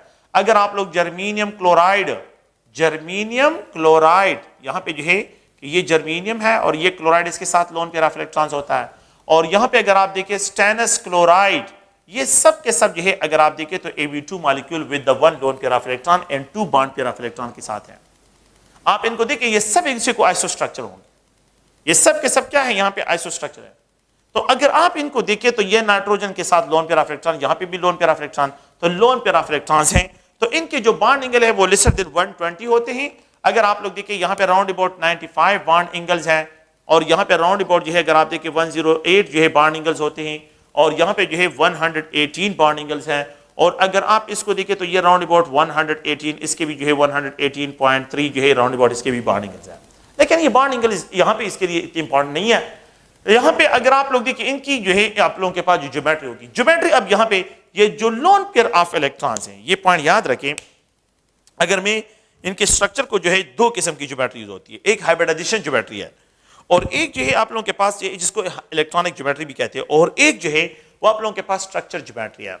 हाइब्रिडाइजेशन ज्योमेट्री, प्लीज इसको थोड़ा सा सुने कि यहाँ पे ये हाइब्रिडाइजेशन जो ज्योमेट्री है, हाइब्रिडाइजेशन ज्योमेट्री, हाइब्रिडाइजेशन जो ज्योमेट्री है जिसको इलेक्ट्रॉनिक ज्योमेट्री भी हम कहते हैं, इलेक्ट्रॉनिक ज्योमेट्री, इसमें जो है आपने दोनों इंक्लूड करने हैं, जिसमें sigma bond, sigma electrons, sigma electron pairs and lone pair of electron, इन दोनों को एक्सप्रेस करना है। दोनों की एक्सप्रेशन आप लोगों ने करनी है, जिसको इलेक्ट्रॉनिक ज्योमेट्री में अगर आप देखें ये लोन जो है बॉन्ड पेयर ऑफ इलेक्ट्रॉन, ये भी बॉन्ड पेयर ऑफ इलेक्ट्रॉन, ये लोन पेयर ऑफ इलेक्ट्रॉन है। तो इन तीनों की अरेंजमेंट को अगर आप लोग देखें तो ये ट्राइगोनल प्लेनर है, एक ही प्लेन में है, तीनों एक ही प्लेन में। सो इनकी जो इलेक्ट्रॉनिक हाइब्रिडाइजेशन ज्योमेट्री है जिसमें आपने क्या एक्सप्रेशन करनी है, तीनों को एक्सप्रेस करना है, जिसमें तीनों को एक्सप्रेशन करनी है, तो इनकी जो हाइब्रिडाइजेशन ज्योमेट्री है वो हाइब्रिडाइजेशन ज्योमेट्री अगर आप लोग देखें तो वो जो है ट्रायगोनल प्लेनर है, ट्रायगोनल प्लेनर जो है इसकी ज्योमेट्री है। हाइब्रिडाइजेशन ज्योमेट्री ट्रायगोनल प्लेनर है। इसके जो स्ट्रक्चरल ज्योमेट्री होगी, स्ट्रक्चरल जो शेप होगा, स्ट्रक्चरल ज्योमेट्री, तो स्ट्रक्चर ज्योमेट्री में सिर्फ सिग्मा इलेक्ट्रॉन्स इन्वॉल्व होंगे, सिर्फ सिग्मा बॉन्डिंग इलेक्ट्रॉन इन्वॉल्व होंगे, लोन पेयर को आपने एक्सक्लूड करना है। तो अगर आप लोग देखिए मेरे पास जो है ये स्ट्रक्चर है, मैं इस तरह एक्सप्रेशन करता हूं, तो अब मैंने अगर इन तीनों को इन्वॉल्व करता हूं ये हाइब्रिडाइजेशन, मुझे हाइब्रिडाइजेशन ज्योमेट्री, लेकिन अगर ये इन्वॉल्व ना, अगर मैंने क्या करना हो सिर्फ स्ट्रक्चर ज्योमेट्री की बात करनी है, तो फिर मैं जो है इसको क्या कहूंगा, वी शेप है, बेंड शेप है, एंगुलर शेप है। तो इसकी जो स्ट्रक्चर ज्योमेट्री है ये वी शेप है। अगर आप लोग देखें इसकी जो स्ट्रक्चर ज्योमेट्री है ये एंगुलर शेप भी इसको कहते हैं, एंगुलर शेप भी इसको कहते हैं, और इसको जो है अगर आप लोग देखें तो यहां पे बेंड शेप भी इसको कहते हैं, bend shape, we shape, angular shape, bend shape, ये तीनों वर्ड इसके लिए इस्तेमाल होते हैं। तो आप लोग प्लीज स्ट्रक्चर ज्योमेट्री में सिर्फ सिग्मा इलेक्ट्रॉन होंगे, हाइब्रिडाइजेशन ज्योमेट्री में सिग्मा और लोन पेयर ऑफ इलेक्ट्रॉन दोनों जो है इन्वॉल्व होंगे, आप लोगों ने इन दोनों में डिफरेंशिएट करना है। तो अब अगर आप देखें इसकी हाइब्रिडाइजेशन ज्योमेट्री इसके स्ट्रक्चर ज्योमेट्री से डिफरेंट है, लेकिन यहां पे लीनियर है, यहां पे लोन पेयर ऑफ इलेक्ट्रॉन है, तो इनकी जो हाइब्रिडाइजेशन ज्योमेट्री है और स्ट्रक्चर ज्योमेट्री दोनों सेम है। तो in case of Ab2 type molecule having no lone pair of electron, so they have what is known, they have linear geometry, they have linear जो है geometry, तो linear geometry है और ये hybridization geometry भी है, hybridization and plus जो है यहाँ पे structure geometry, ये दोनों इसके क्या है, structure geometry, ये दोनों same है, but in case of the lone pair of electron hybridization geometry is different। तो आप लोग देखें तो यहाँ पे जो हाइब्रिडाइजेशन ज्योमेट्री है, हाइब्रिडाइजेशन तो द बॉन्ड एंगल जो है लेसर देन 120 होंगे, और यहाँ पे the hybridization state of the central atom is sp2, ये sp2 डिस्क्राइब होगा। The hybridization state of the car जो एलिमेंट होगा वो यहाँ पे sp2 हाइब्रिडाइज है, ये डिस्क्राइब होगा, और ये इसकी एग्जांपल है। तो ऑल ऑफ दीज आर, इसके क्या है, ये इसके एग्जांपल है having a loan pair of electron, जिसमें लोन पेयर ऑफ इलेक्ट्रॉन जो है यहाँ पे प्रेजेंट है। ओके, तो एक having a single lone pair of electron हो और यहाँ पे जो है दो बॉन्ड पेयर ऑफ इलेक्ट्रॉन्स हैं। अच्छा, एक और मॉलिक्यूल है जिसको Ab2 type molecule with the 2 loan pair of electron discuss करते हैं। Ab2 type molecule with the 2 loan pair of electrons, Ab2 type molecule with the 2 loan pair of electrons. अगर हम ये डिस्कशन यहाँ पे करते हैं तो अब यहाँ पे हम क्या करते हैं, अगर आप देखें तो ये A है और इसके साथ लोन पेयर ऑफ इलेक्ट्रॉन यहाँ पे है, और ये B यहाँ पे जो है ये B है, तो दो जो है इसके साथ B कनेक्टेड है और ये दो जो है इसके साथ लोन पेयर ऑफ इलेक्ट्रॉन है। Ab2 molecule with the 2 loan pair of electrons, Ab2 molecule with the 2 loan pair of electrons, ये 2 लोन पेयर ऑफ इलेक्ट्रॉन जो है यहां पे आप लोगों के पास प्रेजेंट है।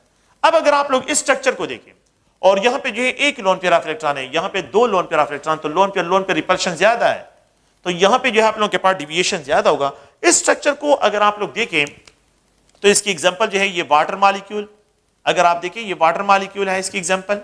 इसकी एग्जांपल में अगर आप लोग देखें तो यहां पे मैं एक्सप्रेशन करता हूं H2S है, यहां पे ये है अगर आप देखें H2S है, यहां पे अगर आप देखें तो सेलेनियम हाइड्राइड है, और अगर आप देखें तो टीरिलियम हाइड्राइड है, इसके साथ भी जो है लोन पेयर ऑफ इलेक्ट्रॉन्स है, टीरिलियम हाइड्राइड और सेलेनियम हाइड्राइड, ये टीरिलियम हाइड्राइड है।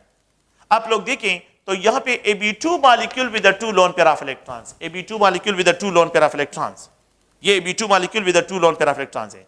अगर आप लोग देखें जब सेंट्रल एटम का साइज इंक्रीज हो रहा है, मैंने अभी आप लोगों को बताया ये 104.5, ये 98 है, ये 91 राउंड अबाउट 92 और ये 89 पे जो है आप लोगों के पास यहां पे 8 डिग्रीज आ जाते हैं एंगल्स। सेंट्रल एटम का साइज जितना इंक्रीज होता जाता है बॉन्ड एंगल डिक्रीज होते जाते हैं। सेंट्रल एटम का साइज जितना इंक्रीज होता जाता है बॉन्ड एंगल जो है, ये टर्मिनल एटम है, ये क्या है टर्मिनल एटम, तो ये टर्मिनल एटम है और ये सेंट्रल एटम है। इसको हमने इससे पहले जो है जो डिस्कशन की है वो अगर आप लोगों को याद हो तो मैंने कहा कि इलेक्ट्रोनेगेटिविटी डिफरेंस बिटवीन 2 कंबाइंड, या आप लोग इस तरह भी आसान लैंग्वेज में कि सेंट्रल एटम का साइज जितना इंक्रीज होता है आप लोगों के पास बॉन्ड एंगल जो है ये डिक्रीज होते हैं, ये सेंट्रल एटम है। Central atom sulphur is greater, cerium इससे भी ज्यादा है और टीरियम जो है इससे भी ज्यादा है, टीरियम सबसे ज्यादा है साइज में। तो अगर आप यहां से यहां पे आते हैं तो यहां पे आप लोगों के पास साइज इंक्रीज, तो टर्मिनल एटम जो है जब साइज वही है लेकिन सेंट्रल एटम का साइज इंक्रीज हो रहा है तो आप लोगों के पास बॉन्ड एंगल डिक्रीज हो रहे हैं। अच्छा, तो इनकी जो हाइब्रिडाइजेशन ज्योमेट्री होगी प्लीज आप लोग देखें, हाइब्रिडाइजेशन ज्योमेट्री ये है टेट्राहेड्रॉन। हाइब्रिडाइजेशन ज्योमेट्री इसकी क्या है, हाइब्रिडाइजेशन ज्योमेट्री इसकी टेट्राहेड्रल है, टेट्राहेड्रल ये इसकी हाइब्रिडाइजेशन ज्योमेट्री है। The hybridization geometry is tetrahedral, लेकिन स्ट्रक्चरल जो शेप होगा, स्ट्रक्चरल शेप अगर आप इसको देखते हैं तो शेप में जो है आपने 1 2 3 4 जिसको जो मैंने हाइब्रिडाइजेशन ज्योमेट्री, तो शेप में क्या होगा, लोन पेयर ऑफ इलेक्ट्रॉन को आपने स्किप करना है, लोन पेयर ऑफ इलेक्ट्रॉन को आप लोगों ने स्किप करना है। तो ये अगर आप देखिए ये 2 लोन पेयर ऑफ इलेक्ट्रॉन्स हैं और ये 2 जो है इसके क्या है, अगर मैं इस तरह एक्सप्रेशन करता हूं तो ये 2 जो है क्या है, ये 2 ये इसके सिग्मा बॉन्ड्स हाइड्रोजन एटम और ये 2 लोन पेयर ऑफ इलेक्ट्रॉन्स हैं।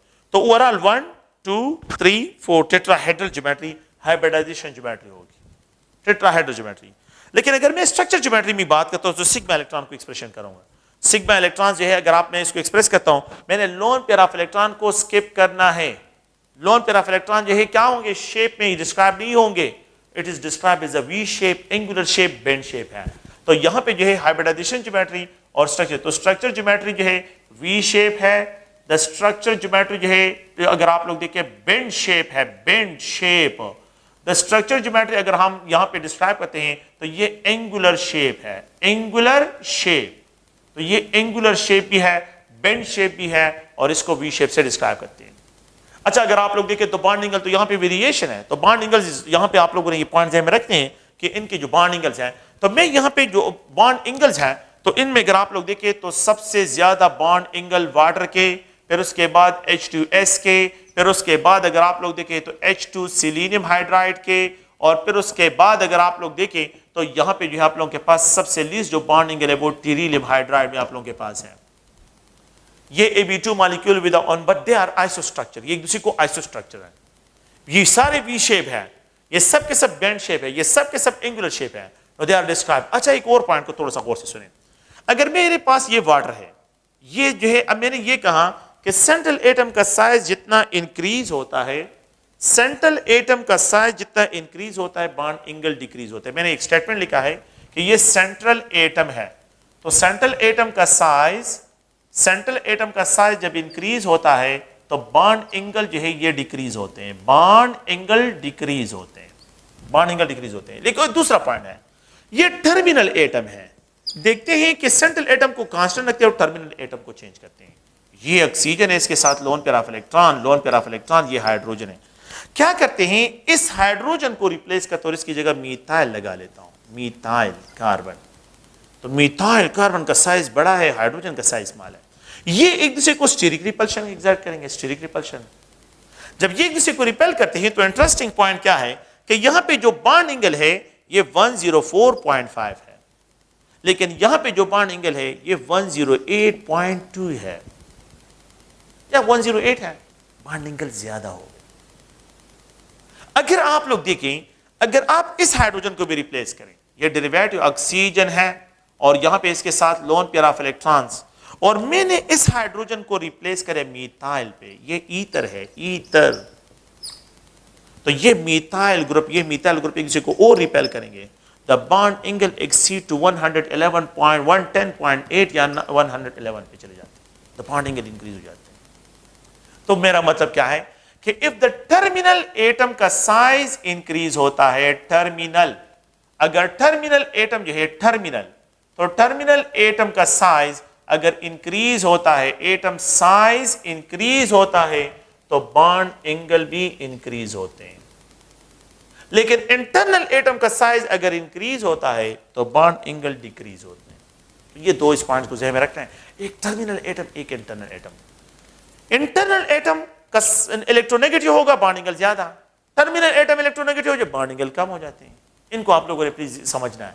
तो टर्मिनल एटम जितना ज्यादा होगा, स्टीरिक रिपल्शन ज्यादा एग्जर्ट करेगा, बॉन्ड एंगल एक्सीड हो जाएंगे, बॉन्ड एंगल इंक्रीज की तरफ चले जाएंगे, बॉन्ड एंगल और इंक्रीज हो जाएंगे। तो अगर आप लोग देखिए ये वाटर है, the derivative of water is alcohol, alcohol derivative of water is ether, ether इसका जो है फिनोल, फिनोल को अगर आप लोग देखें तो फिनोल इज मोर, जो है उसका साइज और भी बड़ा है। अगर आप, ये ऑक्सीजन है और इसके साथ लोन पेयर ऑफ इलेक्ट्रॉन है, ये हाइड्रोजन और ये फिनोल है, ये बेंजीन रिंग है, इसका साइज और बड़ा है, यहां पे और रिपल्शन, ये 109 पे बॉन्ड एंगल चले जाते हैं। और अगर आप इस हाइड्रोजन को रिप्लेस करें और इसको बायफिनाइल ईथर से एक्सप्रेस करें, biphenyl ether, lone pair of electron वही है, बायफिनाइल ईथर जो है, अगर आप इसकी एक्सप्रेशन करें, यहां पे बॉन्ड एंगल 116 पे चले जाते हैं। फिनाइल, फिनाइल सही में रिपल्शन एग्जर्ट करेंगे तो बॉन्ड एंगल और इंक्रीज हो जाते हैं।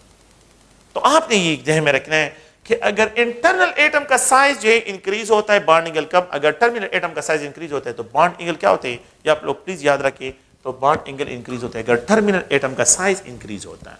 ओके, अगर आप लोग देखें तो आप लोगों ने ये पॉइंट याद रखना है कि यहां पे H2O, F2O have least bond angle than the Cl2O, यहां पे भी दो लोन पेयर ऑफ इलेक्ट्रॉन्स है, Cl2O have least bond angle than the Br2O। F जो है ऑक्सीजन के साथ लोन पेयर ऑफ इलेक्ट्रॉन्स है और ये फ्लोरीन है, fluorine is more electronegative, terminal atom more electronegative, bond angle come, terminal atom electronegativity increase, bond angle decrease, bond angle decrease होंगे। internal atom electronegative, bond angle increase, terminal atom more electronegative, लेकिन साथ में जो है ये must है कि central atom पे lone pair of electrons हो।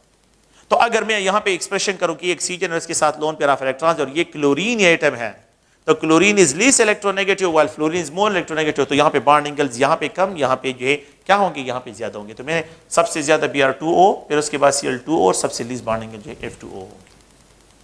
ठीक है, तो आप लोगों ने प्लीज इनको ज़हन में रखना है कि तो यहां पे जो है Ab2 molecule with the 2 loan pair of electrons, तो इनको आप लोगों ने प्लीज ज़हन में रखना है। ये मॉलिक्यूल्स ऐसे हैं जिसमें Ab2 type molecule with the 2 loan pair of electrons जो है इनको डिस्क्राइब करते हैं। एक अनदर मॉलिक्यूल है जिसको हम यहां पे डिस्कशन करते हैं, Ab3 type molecule with no lone pair of electron.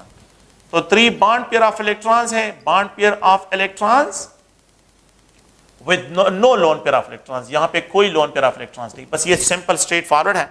अगर आप लोग देखें तो इनको अगर मैं एक्सप्रेशन करता हूं तो यहां पे एल्यूमिनियम क्लोराइड इसकी एग्जांपल में आ जाता है। अगर मैं इसकी एक्सप्रेशन करता हूं तो यहां पे जो है बोरान ट्राइफ्लोराइड, अगर आप देखें, अगर आप लोग यहां पे जो है हम डिस्कशन करते हैं कार्बोनियम आयन, ये जो है अगर आप इंटरमीडिएट है, यहां पे कार्बोनेट आयन को अगर हम यहां पे एक्सप्रेशन करते हैं, इसका रेजोनेंस स्ट्रक्चर एक्सप्रेशन करता हूं कार्बोनेट आयन, ये इसका रेजोनेटिंग स्ट्रक्चर जो है उसको एक्सप्रेशन कर रहा हूं। अगर आप लोग जो है सल्फर ट्राइऑक्साइड को देखें, सल्फर ट्राइऑक्साइड सल्फर ट्राइऑक्साइड का बस मैं उसके भी रेजोनेटिंग स्ट्रक्चर यहाँ पे मेंशन कर रहा हूँ, सल्फर ट्राइऑक्साइड। अगर आप लोग जो है यहाँ पे क्रोमेट, अगर मैं इस तरह एक्सप्रेशन करता हूँ तो ये आयंस हैं and they are Ab3 molecule with no lone pair of electron on the central atom है, with no lone pair of electron on central atom. Terminal atom के लोन पेयर ऑफ इलेक्ट्रॉन का कोई role यहाँ पे नहीं है। तो carbonium ion क्या है, ये अगर आप लोग देखें तो यहाँ पे इसका ट्राइगोनल प्लेनर, यहाँ पे भी ये भी ट्राइगोनल प्लेनर, ये भी ट्राइगोनल प्लेनर, और यहाँ पे ये भी ट्राइगोनल प्लेनर है, ये भी ट्राइगोनल प्लेनर है, ये भी अगर आप लोग देखें नाइट्रेट आयन को, अगर आप लोग देखें नाइट्रेट आयन, इसको अगर मैं एक्सप्रेशन करता हूं तो ये भी आप लोगों के पास ट्राइगोनल प्लेनर में आते हैं। तो ये सब के सब जो है एक दूसरे को आइसोस्ट्रक्चर है। यहाँ पे जो है इनमें जो बॉन्ड एंगल होते हैं अप्रॉक्सीमेटली 120 होते हैं बॉन्ड एंगल्स, यहाँ पे बॉन्ड एंगल अप्रॉक्सीमेटली 120 होते हैं।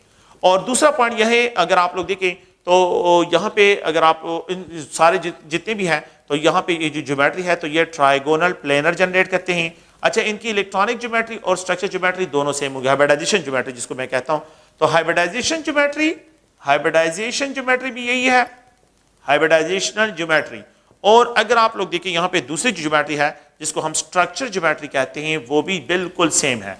तो स्ट्रक्चर ज्योमेट्री और दोनों जो है ट्रायगोनल प्लेनर है, ट्रायगोनल प्लेनर इसकी ज्योमेट्री होगी। ट्रायगोनल प्लेनर जो है इसकी स्ट्रक्चर और इसकी hybridization geometry. The central atom will be sp2 hybridize, the central atom जो है इसमें sp2 हाइब्रिडाइज होगा और ये आप लोगों के पास जो है ये प्लेनर ज्योमेट्री जो है डिस्क्राइब होगा। तो अगर आप लोग कार्बोनियम आयन भी आप लोगों के पास Ab3 molecule with no lone pair of electrons है।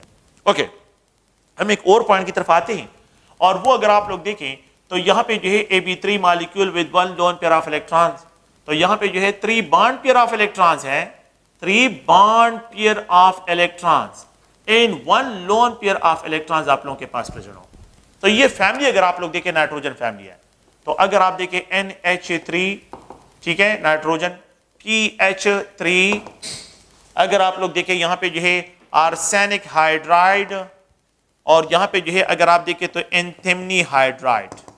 मेरी बात सुने, यहाँ पे बॉन्ड एंगल 107.5 है, यहाँ पे बॉन्ड एंगल 102.5 है, यहाँ पे बॉन्ड एंगल 95 पे आ जाते हैं और यहाँ पे बॉन्ड एंगल 92 पे आते हैं। फिर वही बात है कि सेंट्रल एटम जितना इंक्रीज हो रहा है साइज में, बॉन्ड एंगल जो है क्या हो रहे हैं, डिक्रीज हो रहे हैं।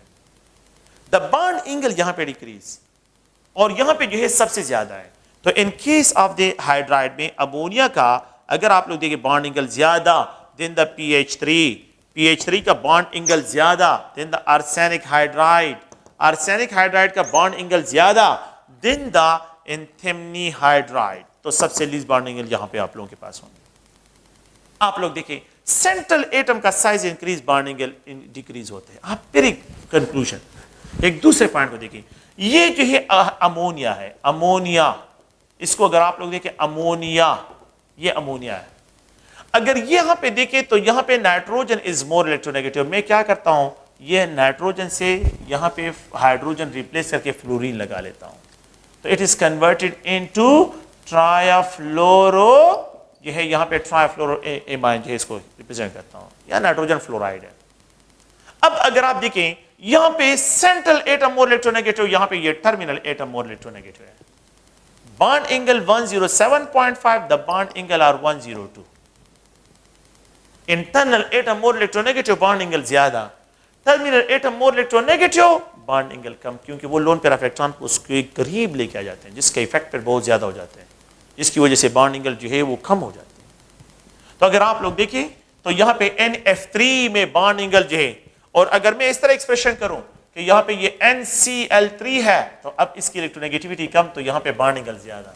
और अगर मैं यहाँ पे ये लिख दूं कि NBr3 तो यहाँ पे जो है आप लोगों के पास बॉन्ड एंगल और इंक्रीज। और अगर मैं यहाँ पे ये लिख दूं कि यहाँ पे Ni3 तो बॉन्ड एंगल यहाँ पे सबसे ज्यादा होंगे, यहाँ पे ज्यादा, यहाँ पे ज्यादा, यहाँ पे ज्यादा होंगे। सबसे लीस्ट बॉन्ड एंगल यहाँ पे होंगे और सबसे मैक्सिमम Ni3 में होंगे, क्योंकि इलेक्ट्रोनेगेटिविटी डिफरेंस जो है टर्मिनल एटम की इलेक्ट्रोनेगेटिविटी डिफरेंस कम हो रहा है। तो ये अगर आप देखें इसमें सबसे ज्यादा बॉन्ड एंगल Ni3 का होगा, फिर उसके बाद NBr3 का होगा, फिर उसके बाद NCl3 का होगा, और फिर उसके बाद NF3 के जो है बॉन्ड एंगल जो है यहां पे डिस्क्राइब होंगे।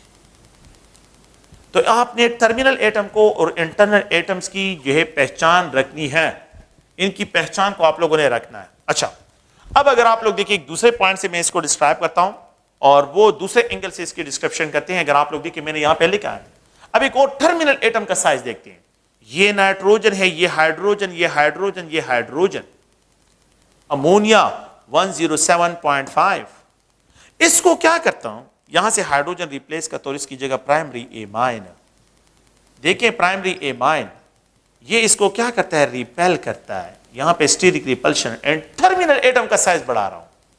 The bond angle are increase 108। अगर ये सेकेंडरी एमाइन हो जाए तो 2 मिथाइल ग्रुप, तो बॉन्ड एंगल और इंक्रीज।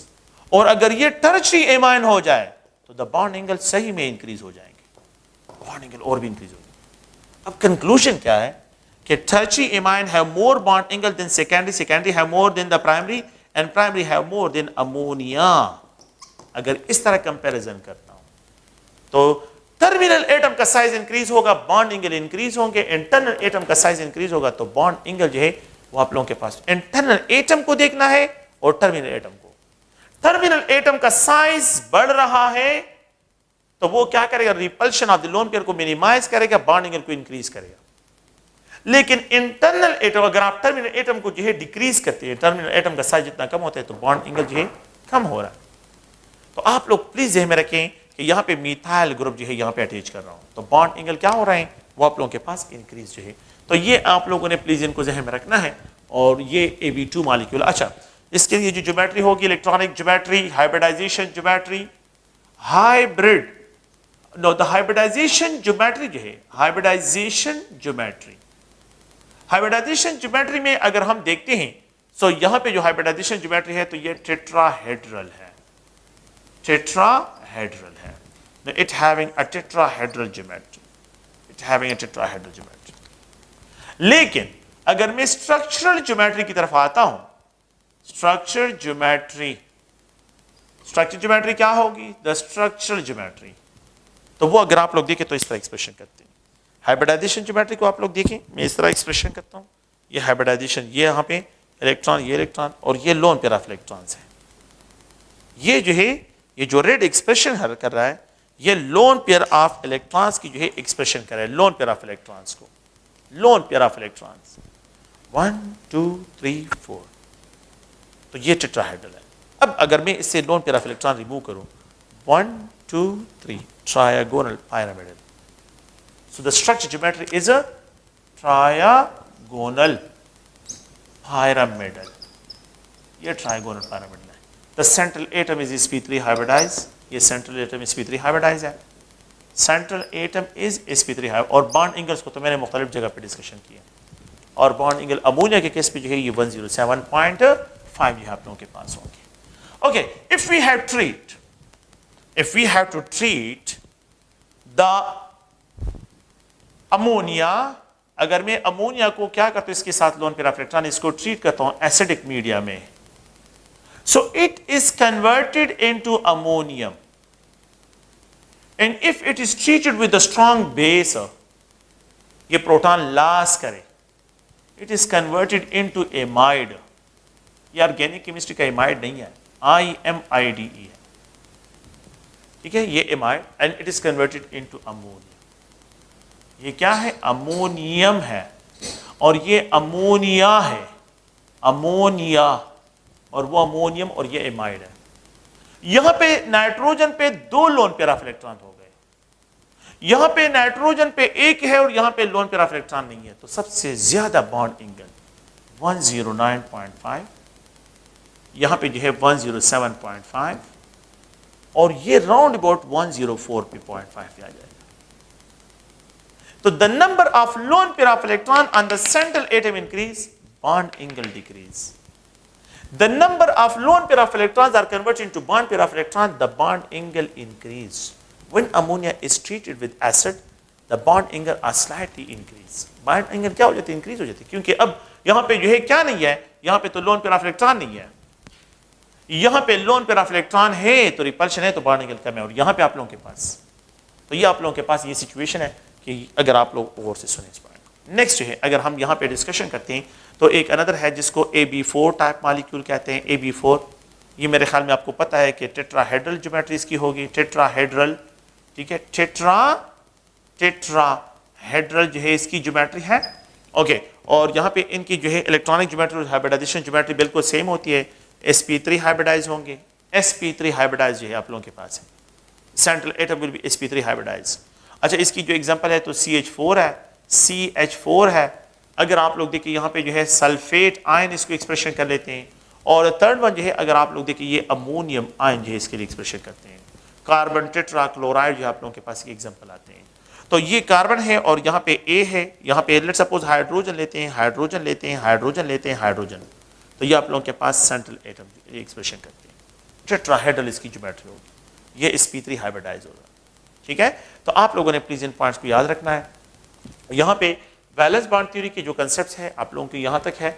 बाकी जो है हमने इसकी ज्योमेट्री को डिस्कशन किया, AB5 को मैंने डिस्कस किया है आप लोगों के साथ, AB5 को, और मैंने AB6 को भी डिस्कस किया है अगर आपको याद हो। तो हमने जो है इसको सेकंड ईयर के सेकंड चैप्टर में जो है इसको डिस्कस किया है। ठीक है, ओके, थैंक यू, शुक्रिया।